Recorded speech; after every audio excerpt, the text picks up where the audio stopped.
कमाल आहे तुझी. हे 1.5 दमडीचे दागिने मला देऊन तू मोठा दानशूरपणा दाखवतेस.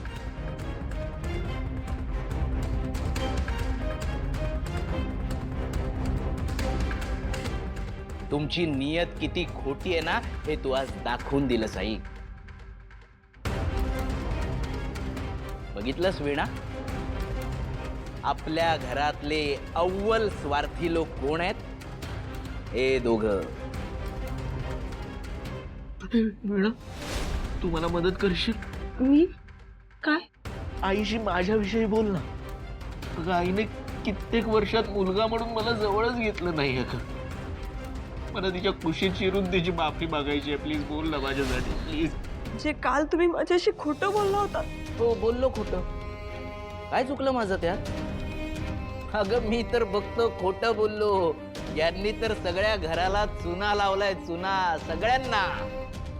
अगं वीणा, या माझ्या आई वडिलांसाठी मी माझी नोकरी सोडायला निघालो होतो. या स्वार्थी आई वडिलांसाठी. संतोष, पास झाला आता.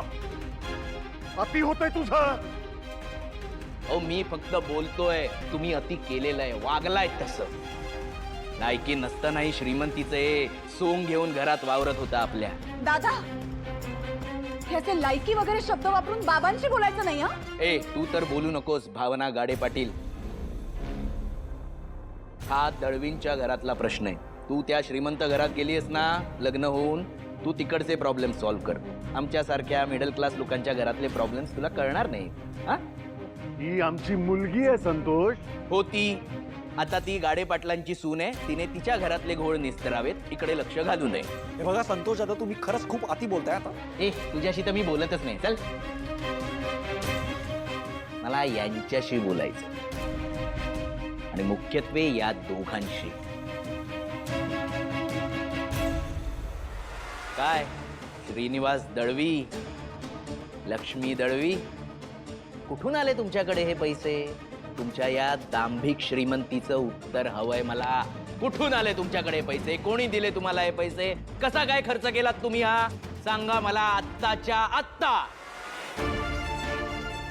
उगाचच फाडले ते वृद्धाश्रमाचे फॉर्म, उद्याच घेऊन येतो. बस दादा, मगाचपासून खूप ऐकून घेतलं हा तुझं. आता माझ्या आई बाबांच्या विरोधात मी एक शब्दही ऐकून घेणार नाहीये. आणि जर का काही बोललास ना तर माझ्यापेक्षा वाईट कुणी नसेल. दादा, तू आत्ताच्या आत्ता निघ इथून. बघ जान, संतोष दादा,